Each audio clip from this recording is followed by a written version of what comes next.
Hello everyone. Welcome back to ESA Cup Season 7. I'm Pastor, joined by Pooble, and we are here on Tuesday's edition of ESA Cup. It's the fourth round of Swiss, and we are straight into best of threes. Eclezya Esport, I said it right, versus Zach Gaming. Joe, it's ESA Cup time. It's our weekly adventure into the lands of ESA. So let's just break down what happened yesterday, because we had three best of ones. We did indeed. Our final few best of ones. We've got a wonderful graphic to illustrate what we mean here, but we saw LDL finally make it out of Swiss stage. They had a bit of a tumble early on towards Mafia Squad, but still, we have that former winning roster, formerly Minions, make it to the final bracket. So we've got both of our finalists last season into that bracket. So good to see there is a sort of continual period of dominance from these teams. You hate to see teams just sort of flash in and immediately disappear. On top of that, E-Wave and Flawless 7 making it through. So Mafia Squad, who started out so strong in this overall bit of the tournament, are now actually in an elimination spot, and they're facing this new Minions roster, I believe. Indeed, they will be, unless some matches have to be rejigged due to teams playing other teams that they've faced before. It's a whole thing. But basically, all that you need to know is that Minions, AGM, and Mafia Squad are all in that final elimination game, that 2-2 spot, where if you win that, you go through to the finals. If you lose that, then you go home. And speaking of losing and going home, this is where we now sit in that 1-2 bracket. All of these teams have used up all of their last chances. They're down here in the lower bracket. And let's have a look at Eclezya versus That Gaming, honing in onto the game that we have today. Eclezya, they were Tracker Clan, I believe. So they had an 8-7 loss to AGM in that first week, and then an 8-6 loss to Windows Key in that second week. So they've been very close to victory both times of asking. And then it was a 2-1 win against Aspire last week. However, the maps that they won without a handicap, they were fully dominant. They had to start with an 0-5 score due to arriving late. So pretty much when they've been winning, they've been doing really well, and when they've been losing, it's been incredibly close. Yeah, and I think especially with that last matchup, coming into it 5-0 down and still taking the series shows a lot of grit from those players. It shows that they're very much here to play, and they are very passionate about staying in the tournament. So it could be a sort of sign of better things to come, but still, they're in these best of threes. If they win this, they aren't even sort of out in the clear yet. There's another one waiting for them next week. So there's plenty of work for them left, but it's a great start so far for them, or a great a great midpoint here is they finally managed to peak it just before it's too late in the Swiss stage, and they've got Zach Gaming up against them, who've also had a bit of a shaky start heading into this. They've lost their last matchup, so they unfortunately are also in a position now with two losses that they are in this best of three position, and they lost that to Flawless 7, who we did just see go up towards that qualification spot, go towards that finals bracket. And Cameron, I believe we have the makings of a knockout bracket here that we can show towards the stream, just to give people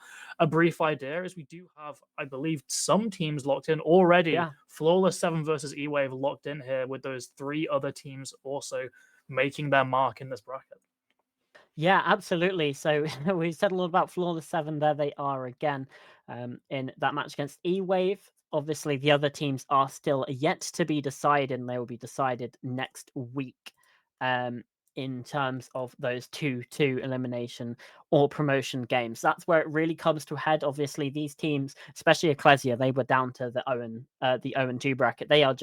It's just a bit of a slog of best of threes. And that means you're going to have to use a lot of the maps. You're going to have to show a lot of your strategies to get into that finals, and teams will, especially when you're in that top 8, they will go up against you, and they will be trying to get your every move. Like, this isn't a point of the tournament where you can cheese things. You have to be really on the ball, and that means being able to go through with just the best of ones.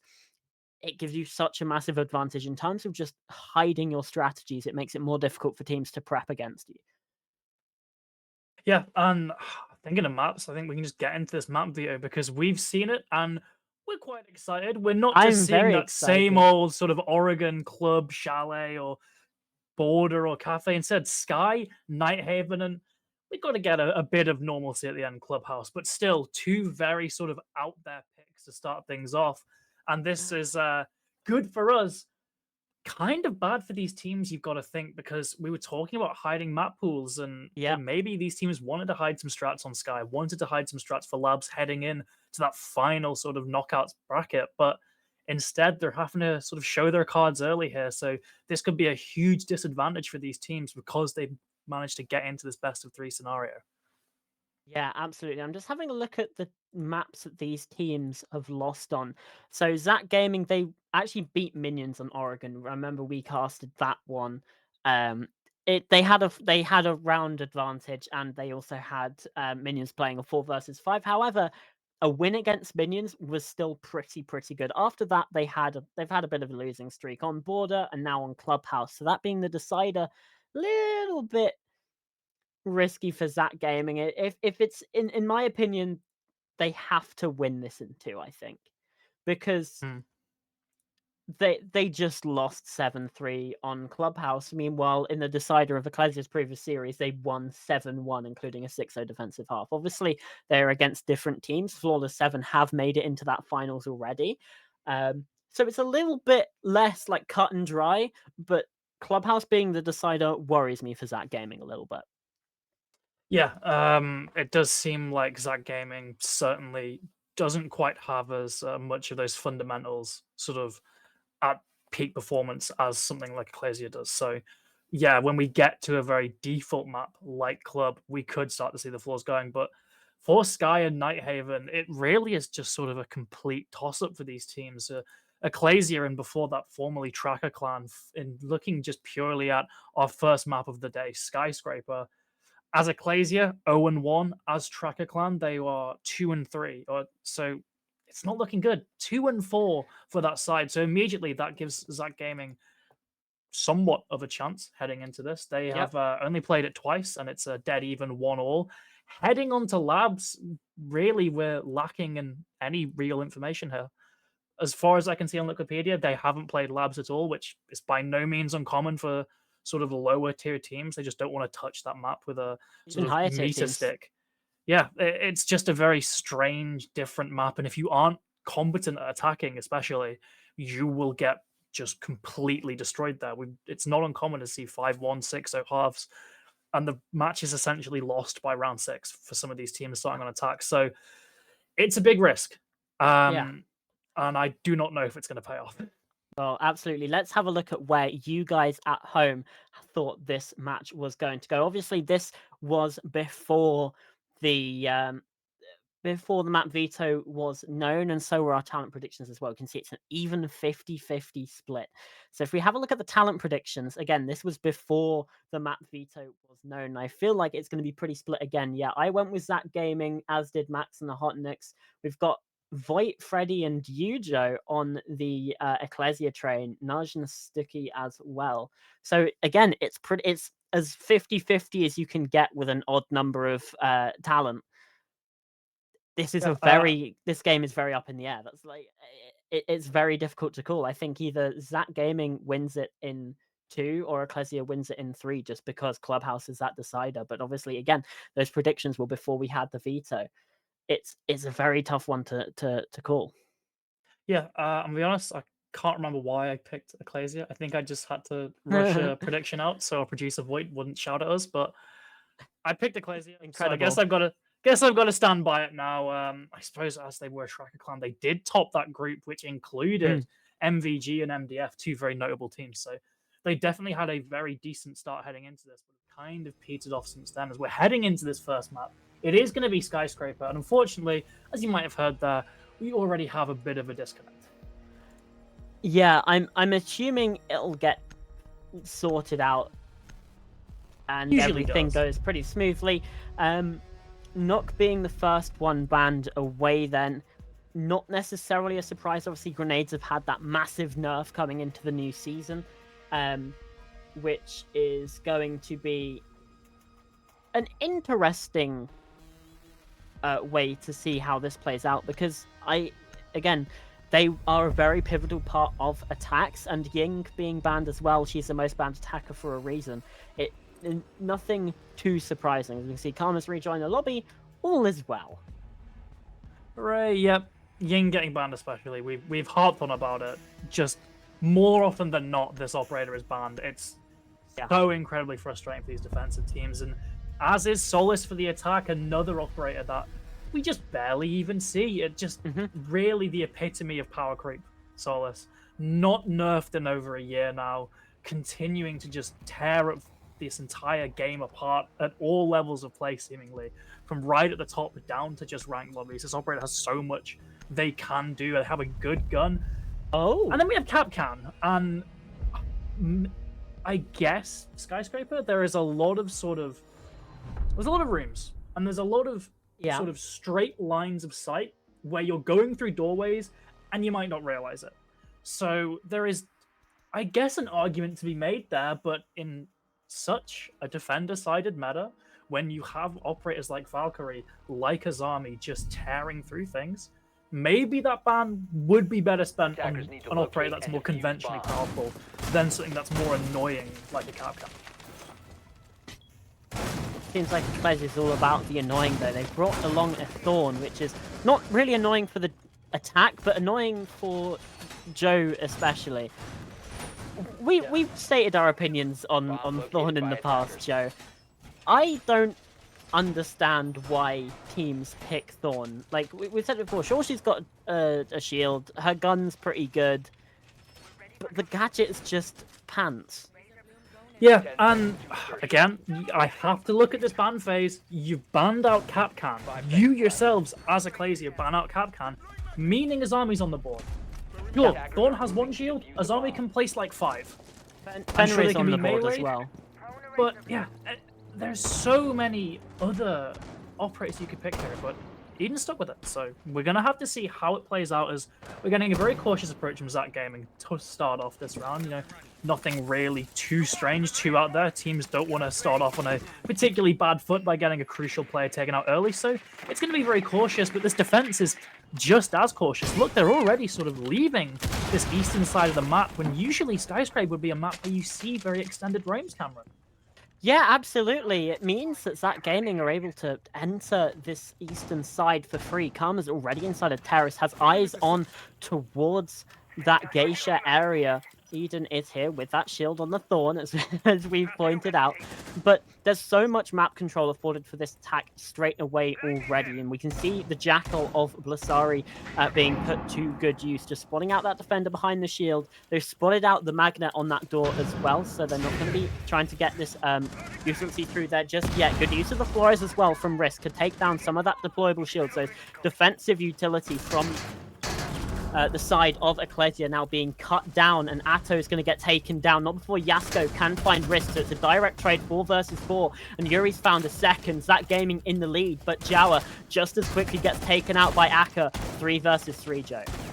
Yeah, and Zach Gaming have decided to just abandon this push on Eden, so the Thorn at the very least seems to be working out in the mental aspect. Zach Gaming don't want to push it, but instead that forces Karma towards the other side, taking down Yasko, and now it doesn't matter if Thorn's playing around drum with Day taken down. It's a 1v3. Eden's still holding this angle, but the entire rest of the site has fallen. It's going to have to be a clutch, and he can't make it happen. Blessery gets that pick, and Zach Gaming take the advantage 1-0. Questions have to be raised there from the side of Eclezya, to be completely honest with you, Joe.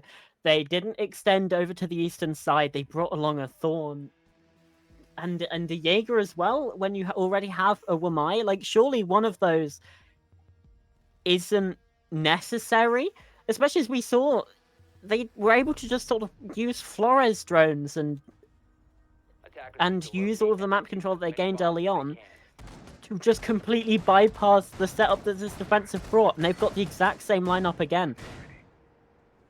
Yeah, it's almost like Eclezya is playing a defensive setup that's kind of out of time. You know, you're seeing Jägerwama, you're seeing this focus on shields. You'd expect to see that sort of 2 years ago when we are thoroughly sort of stuck knee-deep in that utility meta, but that's not the case anymore. Now it's much more of a sort of active gunfight-focused meta, which is why operators like Solace, like Azami, are so good, because you can be mobile, you can move throughout the map, and you've got a gun to back it up. And sure, the Uzi is a above-average SMG for the defense, but Thorn still lacks in that gadget department, and we saw Eclezya really pay for it there as they were left very, very sort of stationary as this attack just completely swarmed them. So Zach Gaming, they've brought the same tools, and Eclezya brought the same defenses. This might just be a repeat of history. That makes me a little bit nervous because we saw how quickly Zach Gaming were able to establish themselves here over on this office side. We can see they're still being cautious and not rushing in head first. It's all the signs of a team that are expecting Eclezya to have learnt from that previous round, but in fact they haven't. We have the exact same positions again. Karma already making their way inside of terrace. Eden on this shield, watching and waiting. It's the same story 2 rounds in a row. In goes a flashbang, and there's another one. The Ash Charge does at least get caught out by an ADS, and it's actually Atto this time that finds the opening pick, no longer down first. A slightly better foot for Eclezya, but it is just gun skill at that point. Yeah, and Zach Gaming still have a lot of ground, so Atto is eventually traded out. There's still a player around Shrine, but I believe his position is known, so it's only a matter of time unless they can sort of fend for themselves. That's probably Yasko playing there. Yep, the Flores drone, I believe, has been jammed, so that's at least something for him, but still, with so much utility coming out, EMP frying mute jammer. Eden, at the very least, gets one, but still, Zach Gaming are pushing on forward. They're getting these trades, they're getting these positions, and with so much time left in the round, it's still a very good pace. Jawa, though, lets a player slip through, gets downed eventually. Aka traded, so it's gonna come out in Zach Gaming's favor as long as there's no conversion by Dayu here, who does in fact get the shot, gets the second, and Zach Gaming have just snatched defeat out of the jaws of victory here, it seems like. Eclezya finally putting up a bit of a fight, but still, there's potential for a clutch. Risk has a decent gun, no utility, but Dayu's low. There's a potential for it, but Eclezya played this smart. They should win this round.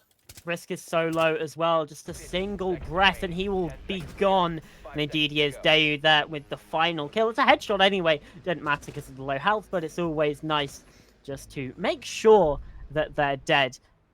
Eclezya win out this round. It's a very different outcome from what we saw before, despite the fact that it was pretty much the exact same setup. We saw like one mute jammer moved onto that shield on Shrine, and it somehow works out for Eclezya. It was defense I think was just too reliant on gun skill to be consistent, as we saw in that first round, but at least they get something on the board here. Yeah, it's important to note that it's still, to me anyway, and I think to you, the strat wasn't particularly sound there. The setup wasn't the best, but with the sort of position we're in now, if you get that opening pick on defense, you kind of have to actively try to lose the round to not win it at that point. It becomes such a more simple job just playing for those trades. That's exactly what Eclezya did. It got a bit shaky, but Dayu really sort of hit his peak when he needed to in that round, getting those 2 picks. So Eclezya get that first round. They've swapped off to the other second floor site, and still I'm seeing the same problem that plagued them in those first 2 rounds. Eclezya boxing themselves into sight. We've at least got a bit of a downstairs presence, but I'm not sure for how long. And still nowhere sort of horizontally on the other side of the map. We saw Yasko even barricading it off. Eclezya still just played there so stationary. It's quite an unorthodox way of playing here on Skyscraper. I think I saw at least one outline coming over to the side. Actually, there's a bit of a presence inside of Drum and over there on Shrine as well. This is something that Zach Gaming need to be careful of, but, well, they weren't careful of it. Eden is traded out, though, by Risk, who did find the opener onto Karma, and in goes the Montaigne of Blussery. Risk has already found a double as well, making it a 4 versus 2 as quick as you like. Eclezya have very much taken the lead. Yeah, it seems like the sort of proper trading infrastructure wasn't really there for Eclezya. I mean, look at Blussery being allowed just get a pistol kill on Monty without a trade when there's a player around Drum. they've really sort of misplayed the setup and left one of the players once again in a 1vx, in a clutch scenario. Aka this time on the mirror, and already that Monty barging through, getting that position known. There's only a matter of time before this kill gets converted on, and indeed, Yuri gets the pick. Zach Gaming, they were even for a while, but not for long, as they take the lead once again on their Skyscraper attack. It was a very nice attack too, just very quick, very punchy. They knew what they wanted. They droned it out well. They weren't quite sure of Eden's position inside of Drum, or they were, and the gunfight didn't go their way, but they had the trades for it. And that was something we didn't see from Zach Gaming. Like you said, the trade infrastructure wasn't there. We saw 3 kills in quick succession. After getting the opening pick, Eclezya just crumbled after that. And eventually, they didn't get a single kill after that point, if my memory serves me correctly. And we're seeing a very similar setup yet again. It feels like there is only one way Eclezya can play Skyscraper defense. At least that's the feel I'm getting right now, Joe. Yeah, and up against this Monty, it's really going to only be a matter of time, and very short time at that, where it takes Zach Gaming to get right towards the site. You need to play more aggressive to keep that Monty at bay, to keep the whole attacking team sort of on their tippy toes here, because if you don't, they're just going to roll through you. That's exactly what happened in the first round. That's exactly what happened in round 3. On to round 4 now. Eclezya, they kind of got bailed out of what could be an even worse scenario with that round 2 win, but still, things aren't looking great, and if they lose this opening duel, this opening engagement, I think we might see another stomp here, as they're just not really adapting to what Zach Gaming is bringing them, as Blisari is just finding so much value, but eventually, finally, look, Atto's getting aggressive, as is Eden. There was an attempt, and Atto at least gets the trade, but it's still 4v4, and you've still taken down one of those roamers, with Atto so close to another another attacker even. He could easily get taken away. Yuri marching up with Blisari in front as well. This is getting so intense for Eclezya, as they're finally trying to get aggressive, but they just can't back it up. Blisari now on the march yet again through this top floor as a player that tried to go up those restaurant stairs. That is Dayu. Now here's the Monty march. Has to dip away. Has to get out of there pretty simply. It's just not a feasible strategy to try and go up against that Monte, and especially when you know they'll have backup. Atto trying to get aggressive as well, but does shoot out the drone. Brilliant proactive play, though. Just changes the angle. Yuri tries to throw the flashbang, caught out for it, punished. Now Zach Gaming in a disadvantage, and with the Montaigne as well, that you're going to be very low on gunpower. Yeah, Yuri's getting a bit over-aggressive there. Again, it's going down to these trades. There was no one in a position to get that kill back, as Blisari just looks away as Atto gets another. Finally, Dayu's felled, but still a 3v2 as Yasko gets another, a quad for him in this round. Atto, in fact, as Yasko finally gets a 5th, so ace denied, but still Eclezya, they even things out once again. It's still close in the round department, even if we have some critiques of the way Eclezya want to play this, because Zach Gaming are still looking strong on these attacks. I don't like how Eclezya are winning these rounds. It feels to me like it's... Actually, to be fair, on Zach Gaming's part as well, it feels to me like rounds are being won based on mistakes rather than excellence in this game so far. We've seen Zach Gaming, they got a bit too aggressive in that previous round. They got a bit too big for their boots. They were punished for it. We saw in some previous rounds, Eclezya, they let Zach Gaming have too much control. They let Zach Gaming encroach onto their positions too much to get a really strong angle. They weren't trading enough. I would like to see some adaptation from, like, in terms of operator lineup, because I will give it to Eclezya in that previous round. Atto especially really impressed me there. They changed up their strategy. They went more aggressive, and Zach Gaming perhaps weren't expecting it or were just caught off guard a little bit. On the other side, I don't know. I just want to see something a bit more, because again, that was also a 4K from Atto that round. Yeah, it seems like both teams played particularly disjointed last round. We saw a real lack of any kind of trades there. If it wasn't for Atto just kind of going nuclear in the lobby, things probably would have gone differently. So Zach Gaming and Eclezya really need to up their game here, as we're seeing a bit more early resistance. Still, thanks to Blisari's Monty, Zach Gaming are making decent pace, but not without losses. Atto gets another Jawa. taken down. The Wamai here and Dragon really just providing a very, very difficult to dislodge obstacle as Yasuko's not droned. Easiest kill of his life onto Blessary, and he even gets away with it. There was no trade infrastructure once again. He was right on your side of the map. And Zack Gaming can't take advantage of that. They can't kill that player. 3 versus 5 now as Zack Gaming finally sort of looking to be legitimately stumbling against this Eclezya defense. I love that from Yasuko, just holding his nerve, waiting for the perfect time to strike and choosing the right moment to get away as well. Did take a bit of damage. There's another untraded kill from Eclezya. That's Dayu now getting in on the action. It's a 2 versus 5 for this Zack Gaming attack. And they, like you said, Joe, they are stumbling at the minute. Another drone goes out, but at this point, it's just going to get shut down. There's too many angles to cross into. Eclezya would have to be trying to lose for Zack Gaming to win this round because it's a 5 versus 2. You can hold some really good crossfires. There's absolutely nothing that Zack Gaming should be able to do about it. Yep, Atto gets another sort of free kill here. Shot. Tries to get his third, and indeed he does. Yuri taken down. It's a flawless one for Eclezya. They finally found their footing seemingly on this defense. Of Zack Gaming might have finally just buckled under the pressure, but that's sort of, I think you will agree, the first dominant sort of defensive win we have seen here on Skyscraper. The first time where Eclezya really looked to be outclassing their opponents on this side. And unfortunately, it forced them to go down to this first floor now. Yeah, we're going to see a tertiary site. We can see Blessary with this Montaigne again. Yuri's also floating the Blitz right now.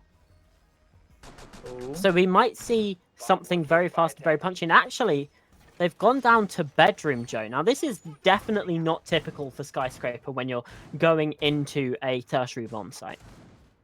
No, usually you'd go for that kitchen. The kitchen allows for better sort of vertical holds, which then in turn forces the attack to clear a whole other floor of the map. As for Bedroom and Bathroom, sure, there is still vertical presence. We're seeing Aka and Atto up here. I imagine that Mira is going to be making some kinds of lines of sight with a shotgun, but it's more limited. And crucially for this attacking strat, it's also a lot easier for the attack to get in. Look at what they're bringing, Cameron. A ram. A ram can destroy the floor, but most importantly, I think for this, what the push they might try here, can also destroy a barricade just by throwing the drone at it. So if Zack Gaming wants to go fast, they can just throw that drone at a window, hop in, and immediately they're on site. Yeah, absolutely. Com's already up against this window as well, has a drone in position. There is no blitz that's been traded out for the Thermite, who is the one that has the diffuser, but they are still indications of going very, very fast here. But instead, it feels like they might be taking just a bit of a slower pace, slowing it down, using Ram for that sort of vertical pressure instead. Zhao's already up here. You can see Karma opening up some of that wall as well, or at least trying to. Aka will be here to try and take down these attacking players as they push in. The window has been punched out as well, so that's no longer providing utility or lines of sight for this defensive side. All things pointing to a slower paced round. And that is an interaction I completely forgot was added to the game. The Ash charge there, not knocking off the window, but as you said, punching it out. It's only a sort of added bit of that reinforced wall now. You can't see through it, so Aka's having to get a lot more aggressive and predict where these players are. But luckily for him, he's on the defense, and with every shot he fires, it deters Zack Gaming, especially Risk here. He's on such low health, but does manage to get the pick onto Dayu. A beautiful shot there on such low HP, and finally that might be the go signal for Zack Gaming to sort of convert this into more of a push. Karma going into that bathroom window, but can't find the kill. Yuri gets the trade, but still, players dropping as Aka gets his second 3v3, but Yuri's at least on site with Diffuser, but I believe on his own. How are you going to trade this player out? He's just flashed a planted, Cameron. Risk taken down. Atto's really going crazy here, and Yuri's alone in a 1v3. Yeah, Yuri finds that, does take down Atto finally, watches for the hatch. Eden's over here inside of house and does find the kill. Eclezya somehow pull a 4-2 half out of their backsides. Where on earth does that come from, Joe? They really hit their form there in that final sort of third of their half.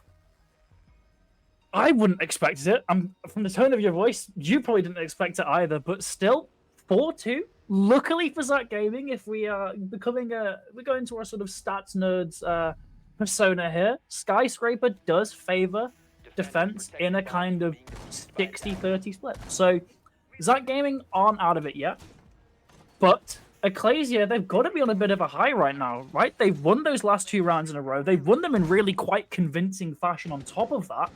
And Zach Gaming have looked like a shadow of the attackers that came into this map initially.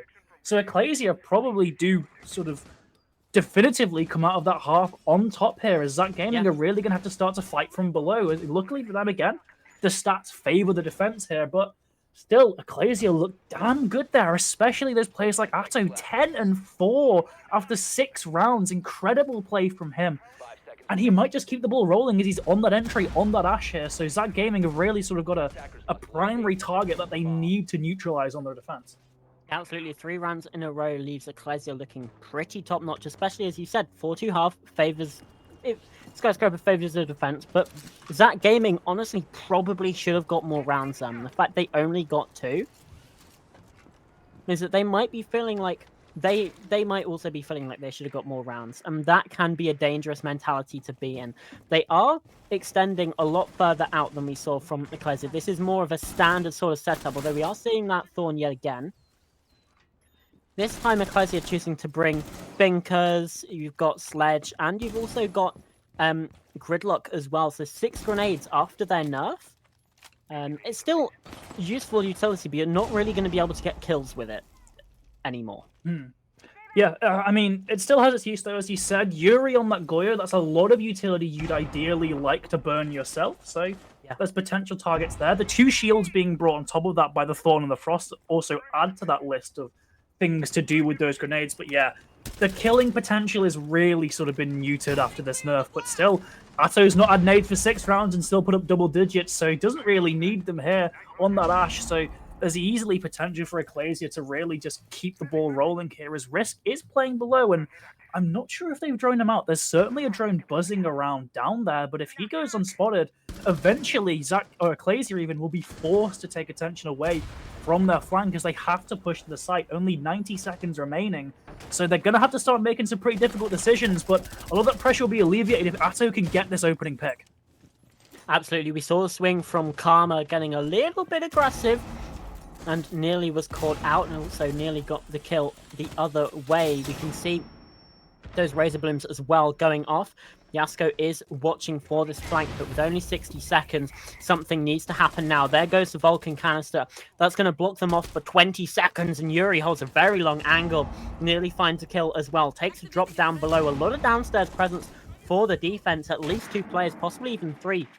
Actually sitting on this bottom floor, while the attack still can't push through in towards Drum. Another nade goes in, caught by Magnets. Now Dayu taking the swing, but Yuri's downstairs. Perfectly played, finding that vertical angle. Atto is down as well. Eden does pick them up using that finger boost. There goes another, trying to get those hills, but it's a 3 versus 5 with 25 seconds left. Zhao is holding a long angle as well, finds that kill. 2 in the round for him. Atto's now downed as well. It's all on Eden. Now 1 versus 5, denying the flawless at least, but there's another player waiting to swing. It's Jawa from long range, and Zach Gaming get back on the board. Yeah, and what a way to do it. Sure, it wasn't flawless, but it basically was until they started throwing bodies trying to get that final pick. After that, it was all just exit frags for that remaining attacker of Eclezya. So Zach Gaming have shown that they aren't out of it yet. They've shown that they're here to fight, and then immediately proceeded to bring out the Clash camera and Risk on that operator. I can't say I'm particularly confident with that. Sure, there's teams that have strats revolving around Clash. I always think of BDS whenever I see a Clash on the board, but usually you would tend to see a Clash kind of associated more with not a panic pick, but more of like a plan B, plan C, because it takes away a sort of fragging operator here. Risk particularly only with that super shorty, so unless they're at very, very close range, he's not going to be getting any picks there. So he's purely going to be playing for that intel, playing for a distraction, similar to the way that Blasari was in that Montagne. But on the defense, you kind of don't need that. You're already likely holding positions. You've got shields with those little bits of bulletproof glass to look through. You've got cameras as well. So that's where the Clash kind of falls apart. But we saw that Eclezya was slow on the attack last time, and a Clash is one thing that can make those pushes even slower. So there's certainly a bit of thought behind this, and with that hole outside, it looks like Risk is just going to be deterring these hard breaches. So there's definitely a plan in motion here. Absolutely. Still got reinforcements as well, should they want to retreat from that position, hold that back up. It's a lot safer than going for the barricade, because it means that the attack has to use some extra utility to get through there, and you're also a bit safer while the animation's happening. Karma, though, very much the opposite of safe, taking a lot of damage early on from that repel position. Eden nearly with a kill there, but still 5 versus 5 for now. Now pushing in, needs to be careful. Yuri on the stairs as well, has been spotted out by a drone. The shots went wide as well. In this first 45 seconds, we're seeing a lot of action, but not a lot of kills. Eden now taking some damage themselves. Spasari went for that swing. Yeah, crucially, Yuri is still below, so he can definitely waste some more time, especially if they choose to drone that position. He just can't really afford to give away his life this early. They've got that backup plan of Risk, who's now playing more towards Drum, but still with Karma so low, if Yuri's taken down, it's almost certainly going to signal to the defense that they need to retreat, which thus gives Eclezya so much more space, as Risk looks to have actually fully retreated back towards that hole. We just saw him go outside there, so Zach Gaming's sort of roam already being pulled back. They've really given a lot of pressure onto Karma here on such low health. I'm not sure if I'm a fan of that. He's the Wamai, sure, he's got that sort of recharging utility, but with only single-digit health value, it's going to be incredibly difficult for him, as Yuri also pulled that sort of down below. Eclezya, they've been given a lot of space here, but if they don't anticipate this aggression, they might pay for it. Atto gets 2, in fact, so aggression definitely accounted for, as Aka gets another 5v2. Zach Gaming have just collapsed in an instant. Yeah, absolutely. Karma's still good for 1, though. Spots the second player. There's another kill. Elf around the corner, ran out of ammo. Yasko with that kill, and Risk now in a 1 versus 3. Does use a super shorty. Flashbang coming his way. Will be able to use the zap on the shield to get that kill. In the meantime, Atto is planting. There's a collection. Yasko walks into the goo mine as well. Going to have to take that out. No one's watching, but Risk has to reload. The shorty is a very, very high-risk gun, and with this shield, it's not going to be easy. You have to put that shield on your back. It's a very long animation. You're walking into crossfires. You can't defend your back. You can't shoot any players. Now you're caught in the fire as well. It was a valiant effort from Risk, I'll give them that, but in the end, the attack was just too much to handle. Yeah, I think it was a backstab from Aka there on the Maverick. It looked to be, as it wasn't those 2 roamers that were taken down early. It was 2 site players. It was either through the window or potentially through a murder hole in that single wall. But either way, great play from Eclezya there, really just sort of flipping the script at the last minute, going for a more sort of unorthodox approach there. They put a lot of effort towards clearing the roam, and then the sort of killing blow is nowhere near that. Really good play from them. It thoroughly stuns Zach Gaming, as they've chosen to defend here once again, not wanting to tempt either of those first floor sites for the time being, just staying on this second floor rotation while they can. Bringing that clash again though, Cameron, and it really didn't have a lot of an effect at the end of that round. And luckily, at least they're bringing the SMG side on, so there is more potential for killing there. Risk was really in a bad spot because he just had that shotgun, and although it's lethal at close range, anything over that, there's just no chance. So Risk was put in a bad spot there, but Zach Gaming really need to sort of anticipate a backstab. But honestly, it's a backstab that probably isn't going to come. No longer on that Maverick, so Eclezya might just go for a more default push here, and Zach Gaming just might not expect it. Yeah, absolutely. I mean, I love the mid-round adaptation that we saw from Eclezya. We were a bit critical of their adaptation between rounds, but the fact that they were able to go, they identified a weakness, went for that backstab, and it worked out so damn well. It's still got positives in my book for the Skyscraper, especially when we were coming into this a little bit worried for them here on this map. So yeah, Atto already hacking that camera. Yeah, Eden's already found. Eden's found the opening pick onto Karma, and with the regenerative gadget of that Wamai, those magnets, they are going to be in a very tough spot, this defense. No longer can the utility from the attack be caught out. Jawa taking some long-range gunfights as well, engaging with Eden over on towards that karaoke sort of side of the map. Risk now in a very tough spot here inside a drum. Potentially could get flanked, or at least a shot around the side. Aka's taken a little bit of damage, just being zapped away by the shield. Hops on the drone, possibly not the intended move there. Risk at least stopping this defense in their tracks, but with the kill over on the other side, they are going to be a little bit stretched unless Blessery can be good here in this position. Risk now preventing the attack from moving forward. Blessery in this corner as well gets swung on, now dealt with, killed Aka with that one. So 3 versus 2, Joe.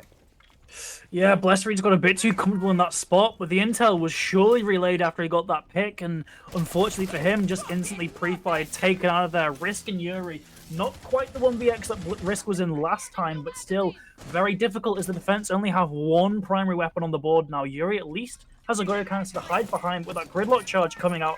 He's going to have to move, and he's going to have to give away his spot. Risk narrowly avoids the fire as Yuri gets one, gets two in fact, suddenly. Things swing in favor of Zach Gaming. It's all on Aka, who's already low on health. He's been zapped all throughout this round by Risk, and now he might just end up getting killed here by that electric shock. Barely any time remaining either, only 40 seconds. He's going to have to push through this remaining utility as Risk can now just push back.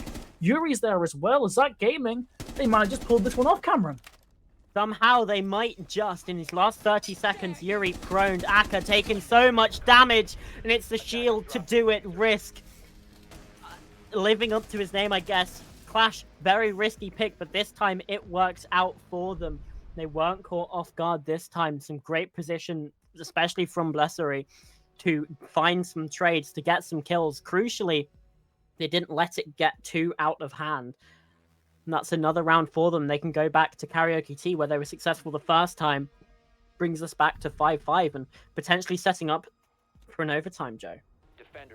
Yeah, and that round there just shows the importance of droning. It seemed really like there were two uncontested gunfights by Blessery and Yuri, getting those picks where the Eclezya attackers just didn't have a clue where they were. So there is clearly a flaw there in the sort of intel department where Eclezya need to be more proficient and more effective at using that gadget to just find out where these players are, because there was still quite a lot of time before things really went in favor of Zach Gaming. Eclezya were on top. They had the sort of comfort to play a bit slower, to fully check their angles, but combinations such as, I guess, the desire to clear that ground and particularly Risk on that clash just forced this kind of bubbling pot, this pressure to just overload. They go straight in, they die. Eclezya need to work on that. They need to maintain their discipline throughout these rounds, because Sky is already a defender-sided map, and if you're playing very risky, you're not doing your due diligence, it's going to be even more so.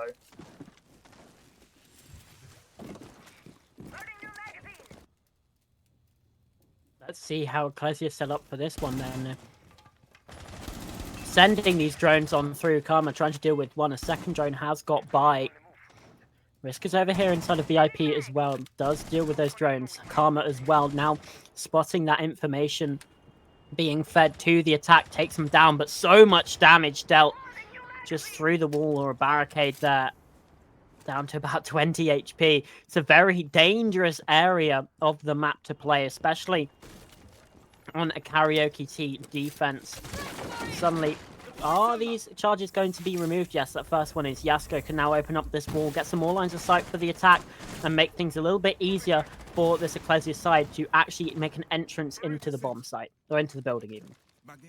Yeah, but we're feeling the effects of those nade nerfs. We had to send Eden on that Zafir down, and because those charges have less of a radius than a cooked frag grenade, it means only one of those walls gets a battery taken off, and I'm not sure if they wanted to get that initial wall, but either way, it was the only wall that Yasko could open on that ace charge. So we're seeing already a bit of slowdown, a bit of time wasting thanks to that nerf to the attacking utility. Cheers, Ubisoft. And it's really allowed Zach Gaming to be in a much more comfortable position here. Less than half the round remaining, and despite putting up very little active resistance, they've still been able to just sort of sit around. Eden does get one, so brings the man advantage in favor of Eclezya, but Zach Gaming still have quite a lot of space to work with. Yeah, and what the attack don't really have is time. They've only got 65 seconds left on that clock, and still they're trying to drone things out. They have cleared this position top shrine with a Flores drone, And that's going to enable them to get some pretty good positions. Locking down this defense, Atto pushing their way in. 13 kills now in the game, taking out Blessery inside of the site. Yuri's down below, but he's been found out as well. Dayu with his 4th of the game, not quite putting up the same numbers, but still stepping up when it matters. There's a second into the fire and the flames down. Not quite killed. Risk might be able to find this, but there's shots coming through from every which way. Has to push in, doesn't even find one. No, indeed, does actually get it onto Atto, but traded out just as quickly, as close to a flawless round as you can really get without it being one. And there's the lead again, Eclezya Esport. They found map point. Yeah, and this is still kind of a surprise here. I know they got that 4-2 half, but it still looked very, very competitive. With Zach Gaming, you could even argue on their attacks, looking a bit more coordinated, but still, they haven't been able to sort of repeat that form on the defense, and that initial advantage has allowed Eclezya to kind of cruise on towards this 6-round point now. Once again, attacking very familiar ground, this second floor karaoke tea room site. Both sides even looked to be basically picking the same operators. I'm not sure if Jao was on the Warden initially, but Eclezya just sticking to this 5 that has worked so well. Atto on that entry, continually finding a lot of ground. Eden as well, a good second entry on the Zephyr. All these players really finding value throughout the round, whether it's on a late round lurk or an entry. They've done incredible jobs here on their attack. Only one more round required, and they just won it in near flawless fashion last time, so things are looking scary for Zach Gaming. They've adopted to go for this Warden pick, to get a bit more active, a bit more aggressive, but it's just a gun at the end of the day, and Jawa hasn't been winning many gunfights, so you can't really put all your eggs in that basket, I'm afraid. I tell you what, Joe, it's been quite a while since I've heard the phrase second entry on the Zephyr. It certainly brings back some good times. Actually, to play it downstairs, was that Jawa? I think it possibly was. No, it might have been Yuri. Either way, they were very close to being called out through that drone hole that peeks into the closet. Indeed, yeah, Yuri now getting back up to this top floor, going to assist his teammates that are already up here, trying to prevent this first line of the defense. The wall is being blocked yet again. This time, Karma sends out an impact grenade. Will it trick? We have yet to find out. Those Selma charges can be a bit finicky to try and get the impacts through at just the right angle, but has more of those breaches, and that means that wall will be getting opened up. Karma now just behind the minibar is going to be in a very difficult spot. Spotted to jump in, but not quite quick enough on the reaction. Yasko sent some shots through the wall as well. However, still down. Karma now low as well. Sends out an impact grenade, finds a connection, but can't run away. Well traded by Akka. Now it's a 4 versus 4. Tied up in man count. Can Eclezya hold on to find their 7th? Oh, no, they can't, I guess. 2 versus 4 now. Blasari gets 2 on quite a long angle there, just towards the breach. It's all Anato and Eden, that kind of entry duo we pointed out earlier, but they've got a lot of work to do with all these Zach Gaming defenders fully retreating back. Atto goes for a backstab, but immediately called out. 1v4 now for Eden. He's had an above average match here, 7 and 6, but still not quite the star player of Atto here, and if he gets this clutch, he sure will be, but there's so much work here. He's got Legion Goo Needles, he's got Goyo Canisters, he's got a complete lack of intel here to deal with. It's going to be face check after face check against defenders who can just hold angles. Blasari gets a bit antsy there, throwing those impacts, throwing that Goo Needle, but he does get the pick anyway. Eden taken down. Blasari, the hero of that round for Zach Gaming, and Eclezya, they haven't quite won it yet. Yeah, 3 kills in the round for Blasari, doing a very good job. And now it's still map point, but there's this other second floor site that's available to be selected by the defense where they were able to win before. Again, all signs kind of pointing here to an overtime, to be honest with you, Joe. Yeah. And again, we're seeing the clash. That's a little bit risky. I like the Kaid. We're seeing some adaptations. Kaid is a decent pick. TCSG is a pretty strong gun. You can hold up some of these walls, but again, I heard you almost wince when I mentioned the clash. It's had mixed success. And the success that Risk has found in that operator, more often than not, was based on whether or not his teammates won their ones. And that's all just kind of luck-based, especially against sort of the guns on the attack, which are better, and that's no other way to call it. That's a waste of utility there. An impact goes off too close to a Goyo canister, so That's 20 seconds of time wasted by the defense here in such a critical round. Eclezya have been gifted something there. They've been gifted a lot here, to be honest. They're on a familiar ground. They're on that office site we've seen so many times. There's a Goyo canister wasted. Clash on less than 100 health. They've got all they need here if they can just convert this into a successful round win.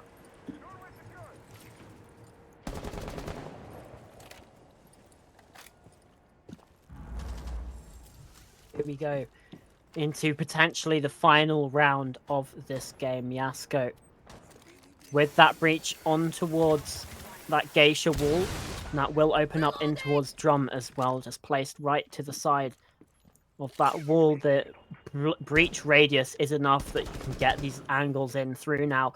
Perfect for the attack if they want to make a quick entry. Risk is here though to stop them from coming in. You can see just watching Waiting, also relaying even that information to his team. However, Eclezya are starting to build in number over here on the western side.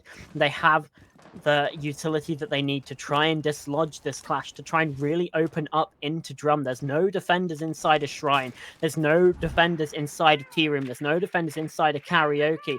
If they get into a good spot here, the attack, they can pretty much just fully swarm this clash and nullify her completely.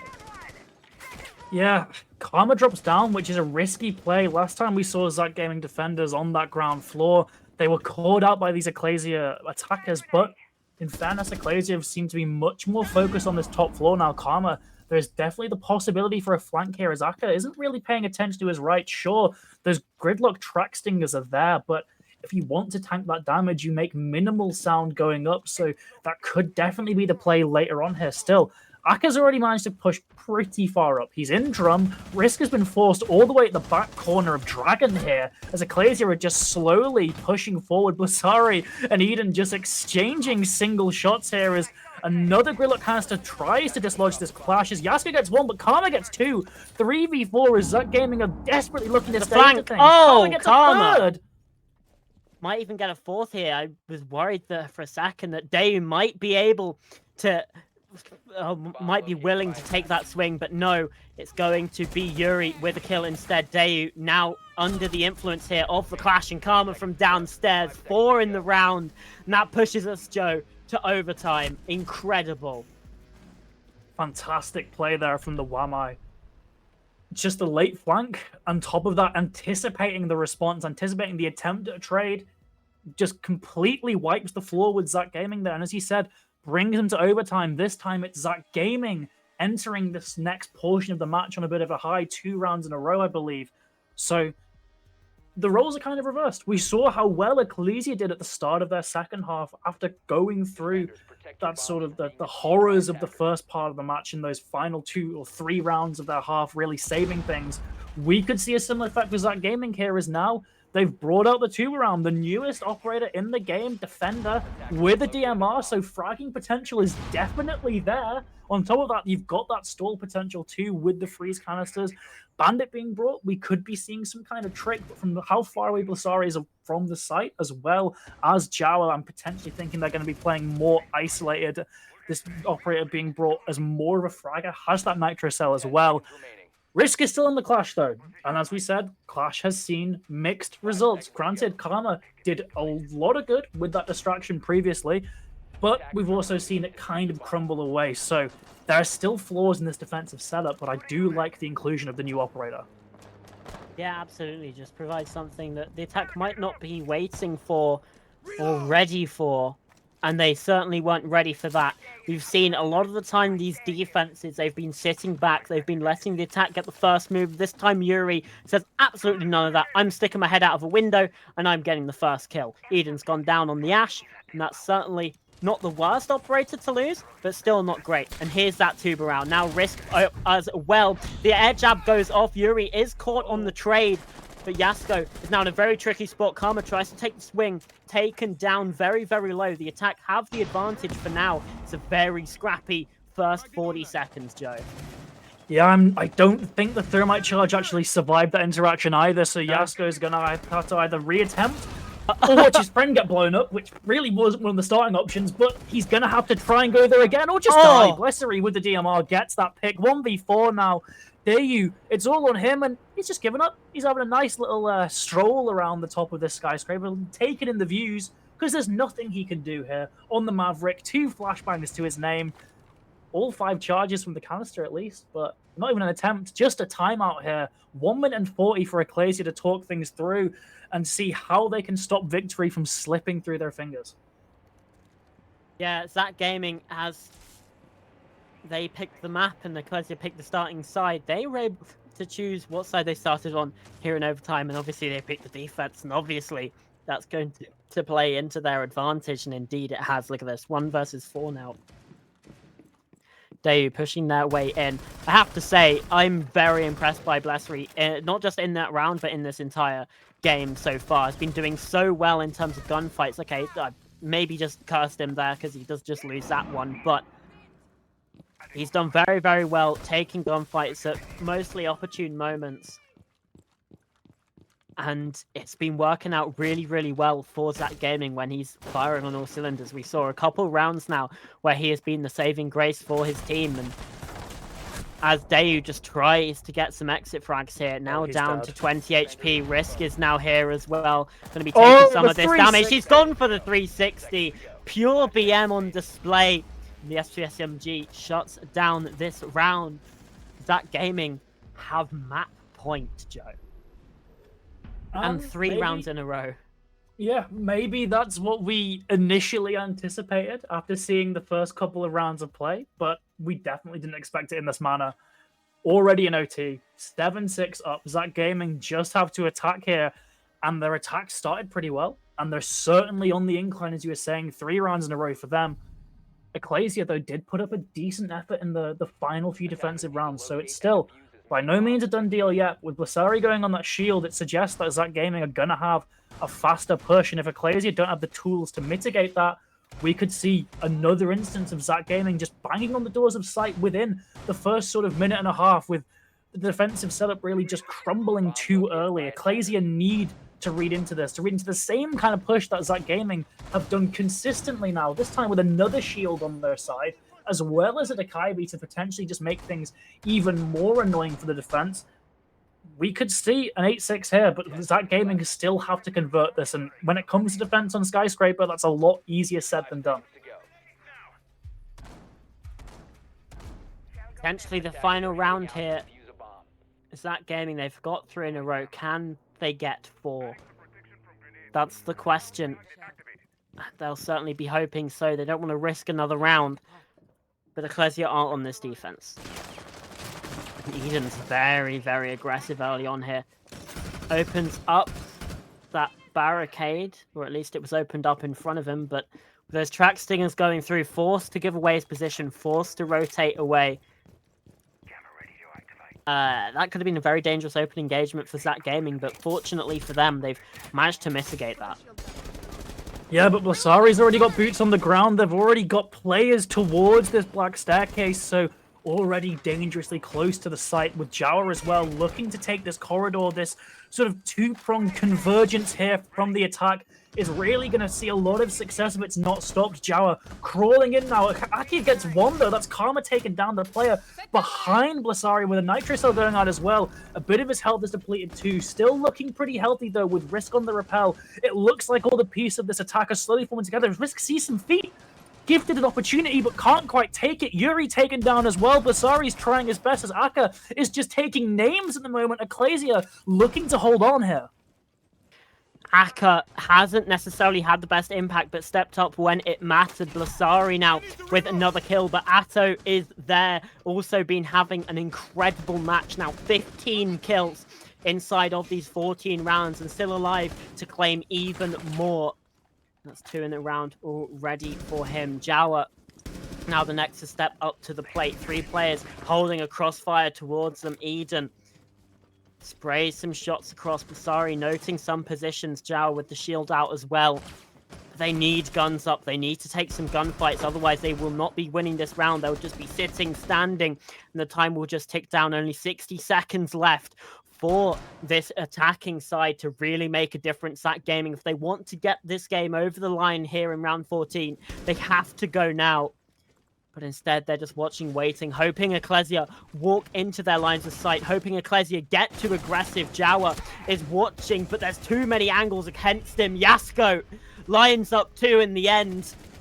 And we're going all the way. 15 rounds is how we'll separate these teams here, Joe, on Skyscraper. And I wouldn't have it any other way. Yeah, that just last attacking effort from Zach Gaming there. Too one-dimensional, too big a flaw. And when Eclezya take away a couple players there's nothing they can really do. There's no setup anywhere else in the map, so they're forced to just sort of brave the onslaught, try and get picks, and it just results in a disastrous defeat at what could be the final hurdle. Eclezya now on their attack, Zach Gaming on the defense. We've seen back-to-back 4-2 halves, so Zach Gaming still favored here, but momentum has also been a key part of these matches, and with Eclezya getting that one win after a drought in that second half, they could just go on and win this thing. We've seen how good Atto has been on that attack. Yasko as well, picking up in recent history. Zach Gaming, but still have the numbers advantage. They still have the statistics on their side. But statistics might as well be thrown out the window here, Cameron. We're 8-7. Zach Gaming and Eclezya have both done phenomenally here, but only one of these teams can win, and with Risk once again locking that clash. Zach Gaming have a lot of confidence in this stall potential. Granted, it's a different site this time. There's less outside play here, so it's definitely different. They're still opted to pick it, though. I'm surprised we're seeing so much Thorn as well. Like, I don't know. I don't think she's that good. I mean, I guess if we're just taking her for the gun, then sure. Chuck Yuri on a 1.5 on defense, 14 and 8. He's been having an incredible game, only really rivaled by Atto over there on the other side. Blessery as well, certainly putting up numbers. But that's just the number of kills they have. It's also more about positioning as well. I'm really hoping that this clash pick doesn't bite that Gaming in the butt, because it really could. It is a very, very difficult operator to actually get a handle of, and it seems like maybe Risk has had that so far, but we have to wait and see what happens now, as finally this breach is opened up, immediately tricked away by this defense. That Gaming, they don't want the attack to get in to this position here on the eastern side. Another Selma charge goes through, but I don't know if that will actually open up the wall correctly. Sometimes those hard breaches can be a little bit finicky. Just have to see, because to me that looked like it might be missing that external part of it, meaning that hole is unvaultable or unwalkable through there. Just have to wait.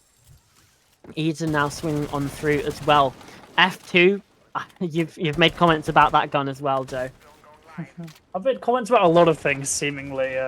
It does seem like more and more the game is being funneled into this sort of single way to play. We've seen a lot of guns fall out of favor. Just think about how LMGs are basically useless now. Risk, yeah. We've talked about him. We've talked about this clash pick, the pressure it puts on all of these members of the defense, having one less gun to play with, really. So Zach Gaming still opting to bring this in such a high sort of pressure scenario really shows how confident they are in this strat, as they've still done decently well. Less than a minute now as Eclezya haven't made it to Drum, haven't made it past Dragon yet. Zach Gaming really doing a good job at keeping them at bay, and they have this backline infrastructure as well to just help support these players. There's no sign of a backstab from Eclezya. It's going to be this full frontal assault, and at this rate, it might not work.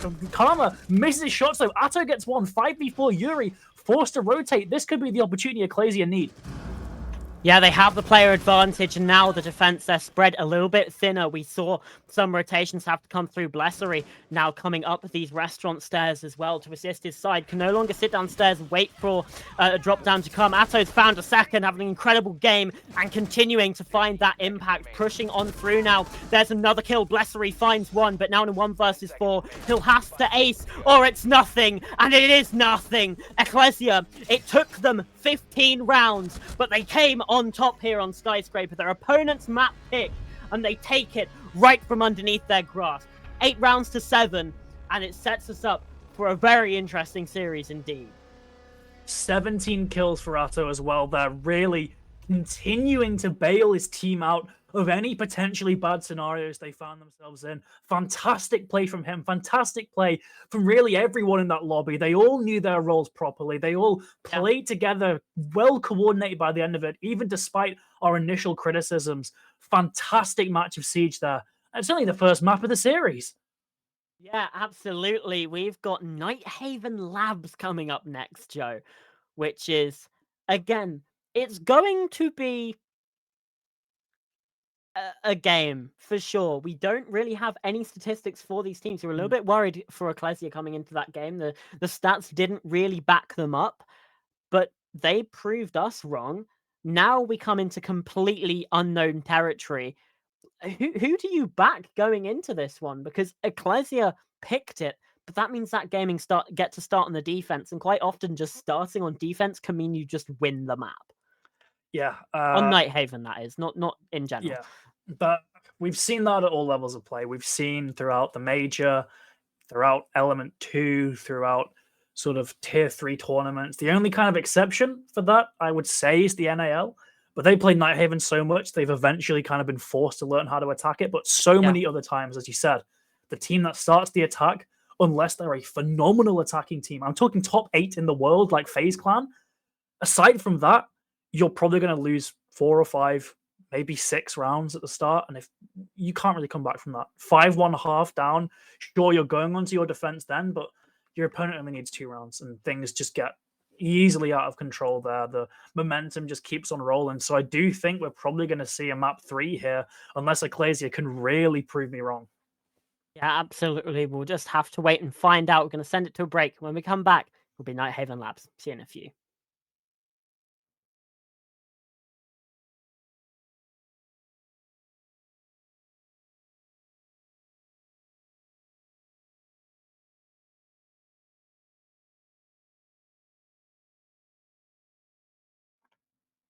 Welcome back, everybody. Map 2 here, Nighthaven Labs between Eclezya Esport and Zach Gaming. I'm still Pastor, still joined by Pooble. What a first map we had, Pooble. Yeah, 8-7 to Eclezya wasn't the way we expected it to start. And then suddenly it was, and then suddenly it wasn't, and then we got right back round to the end. Eclezya taking it, but still, as we said, it's only the first map of a series, and they've got by far their hardest task yet. They've got to attack first on Nighthaven, Yeah. and we've just seen time and time again in every level of play, teams can't do that, and it's really bad for them. And with the ways that gaming were playing, that gaming were very, very equal with Eclezya throughout that first map. So two teams that evenly matched, going to somewhere so lopsided as Nighthaven, I think it's just a mistake, honestly, and it could easily cost Eclezya this one map advantage that they've just got for themselves in a very small amount of time. We could see a quick 7-1, 7-2 loss here if that first half doesn't go well, or even if it doesn't sort of go sort of not the best, to be honest. Yeah. Like, if it doesn't go great for them, even if there's a bit of a wobbliness from the defense, it's still just so hard to attack that for teams that just aren't as coordinated. And we've seen it. We've seen it so many times at majors, at T2 tournaments, in national leagues. It just doesn't work. And teams are scared of it. That's why we've barely seen any of it in throughout this season of ESA Cup. These two teams on their Wikipedia records haven't played Nighthaven yet, and we might just be about to see why. Yeah, unknown territory. And as well, we saw in that previous map, sometimes the coordination from both of these teams was a little bit messy. It wasn't the cleanest of games on Skyscraper. And coming into Nighthaven Lab, that worries me a little bit, especially as we do have a very high chance of seeing Clubhouse, which again, these two teams, their previous playing of Clubhouse is very, very different. Eclezya, it was a 7-1 win to them. And for Zach Gaming, it was a 7-3 loss to them. Both of those in the previous round of Swiss. Now, obviously, you can adapt, you can change, you can learn things, but I'm scared. I think Zach Yeah. Gaming, I said it in the pre-show, they probably needed to win this in two. Yeah, it's It might be a done deal already if what you're alluding to with Clubhouse being so lopsided towards Eclezya is true. By Zach Gaming not winning that first map, they might have lost the series, but stranger things have happened. We still have Nighthaven to get through, and that could completely crush the mental of the losing team here if, as we said, this first half doesn't go particularly well. Yeah, absolutely. Obviously, we've got to talk about not just those previous results, but the way that they got to them as well. Zach Gaming were just off of a pretty heartbreaking loss in that second round of Swiss, whereas Zach Gaming had already, Eclezya had already sort of fought back in a series and won a map 7-3, and then they went into Clubhouse to win it 7-1. So we have very different paths to those previous results, but they're still what those results were, and makes me quite nervous. What I'm liking here, though, is that we see Montaigne banned. Obviously, Ying's going to get banned. We've said it a bunch. Montaigne was used so much by Zach Gaming on Skyscraper. Eclezya have identified that. They don't want to deal with it this time. Yeah, it's a pretty smart ban, particularly sort of thinking a target man to Blasari. Fenrir taken off the board, and we were saying in the break that on Skyscraper, we had Fenrir, Azami, and Valkyrie open, and I don't believe any of them were played in all 15 rounds. And they are typically considered to be strongest, your most banned defending operators, but neither of these teams opted to choose them. So I'm really intrigued if that's going to continue. Solace up the board means we get Valkyrie, we get Tuburam, who's sort of recently shuffled into that top defender sort of mix, and we get Azami even as well. So that's 3 very good, very strong, very flexible defenders. Is Zach Gaming going to use them, though? Because they didn't last map, and you'd think maybe it would be a bit more of a one-sided victory if one of those teams did use those stronger operators instead. They played very sort of almost outdated comps. This time we are seeing that Tuburam, so at least we are seeing sort of a bit of that strong power creep coming in as the defense choosing to go to this basement site first. Bringing that mirror as well, I imagine we'll be seeing mirror in quite a lot of these sites. Another really useful operator throughout. Legion and Mozzie being used likely as a bit of a roaming duo to slow down the attack, particularly looking at those goo needles that Yuri's bringing to just keep them at bay, keep them slow. But Eden's going to be the real tricky part for this defense. Those ram drones are going to create a lot of sort of area that can't be played anymore. A lot of lines of sight for the attack, because although a lot of this floor looks to be concrete, it is in fact wood, so you can break through it and it can reveal positions of defenders below. Attackers must locate and defuse a bomb. Well, into round 1 then here on Nighthaven Labs. Now down to that basement, like you said. We're seeing... I didn't actually get quite a look into how there's the extensions. Obviously, we can see just from the outlines here, Karma is up here on the top floor. Nearly, if he'd just gone for that shot, possibly could have found a wallbang, but there's no reason for him to know that they're there now.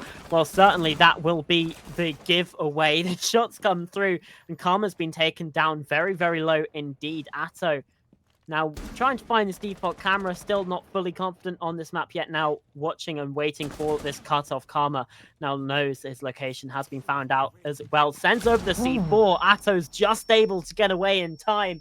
Leaves unscathed, but that could have been a very nice opening kill. I love the use of that C4 from Karma. Just really making the most of the map geometry. But Blasari just takes down Yasko like it's the easiest thing in the world. And Atto has found himself downed as well. Karma, I mean, I have no idea how he's been able to get away with that one.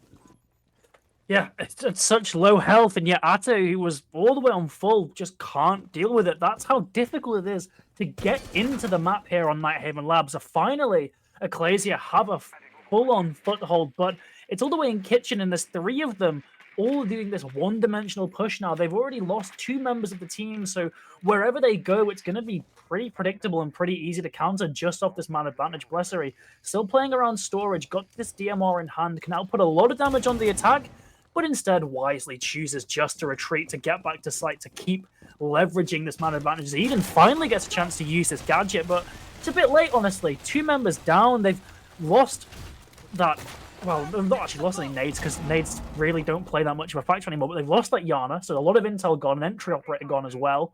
Blasari still at large. They know roughly where he is, but they don't want to peek these angles. They don't want to face this DMR in the defense, so Eden's going to have to try his best. Eventually, he does get that pick, but guess what, Cameron? Still 3v4, still that man disadvantage as Eclezya are still trailing from behind. That's that last of those boogie drones as well, brought by the Ram being expended. Now, the attack can use a vertical angle, shooting out mirror window as well, going to make things a little bit easier for themselves, but Eden's now taking some damage through the floor.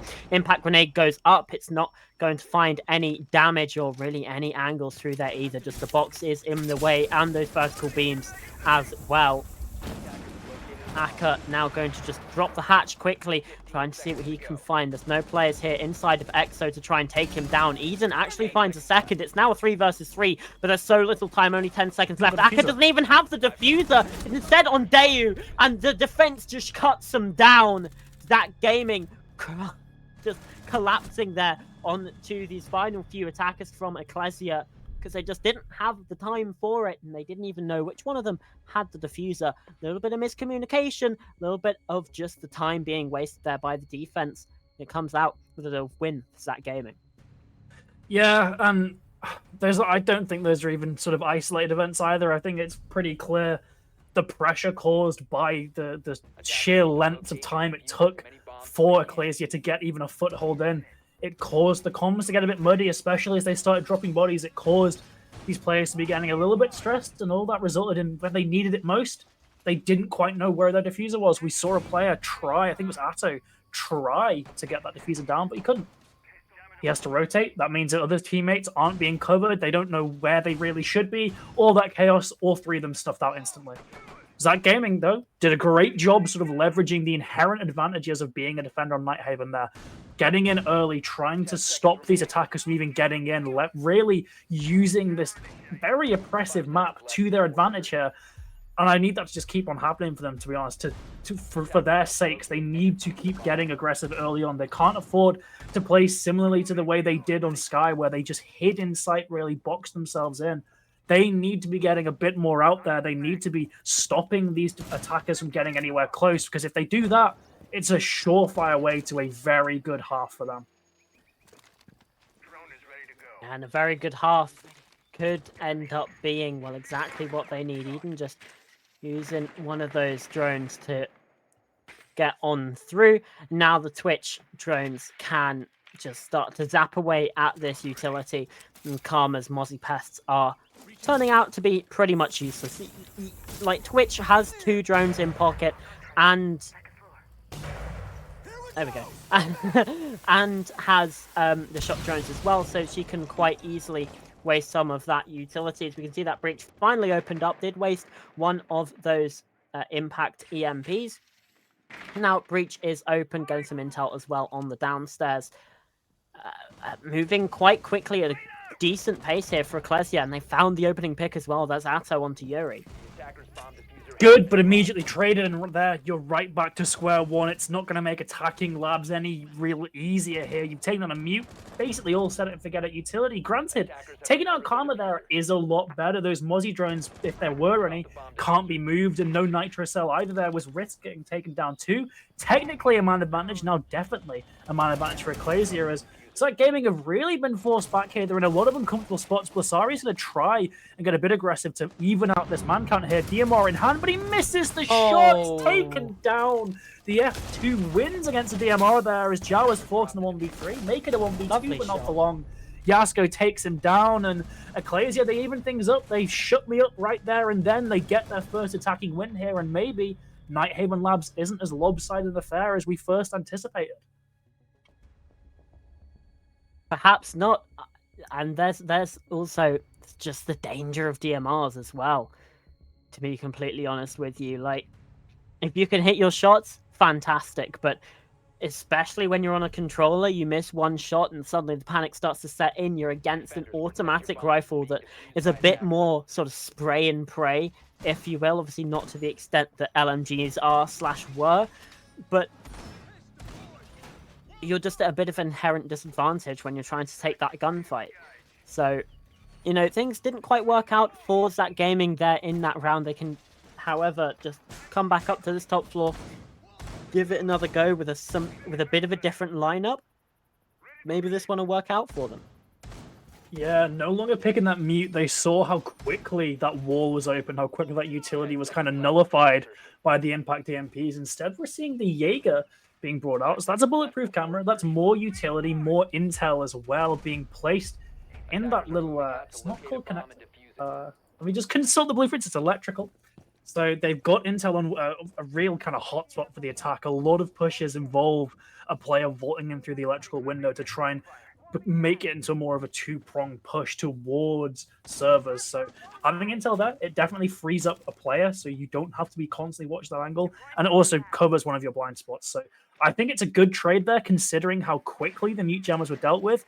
But you've still got this problem of Eden on the Twitch, and now you've just given him even more sort of stuff to eat up here. There's no mute jammers blocking him. He doesn't have to focus on getting walls open here, so he can just do whatever he wants with these drones. Them to good use already, just taking down some of those default cameras. Is he disconnected? Perhaps a bit of a disconnect there, yeah.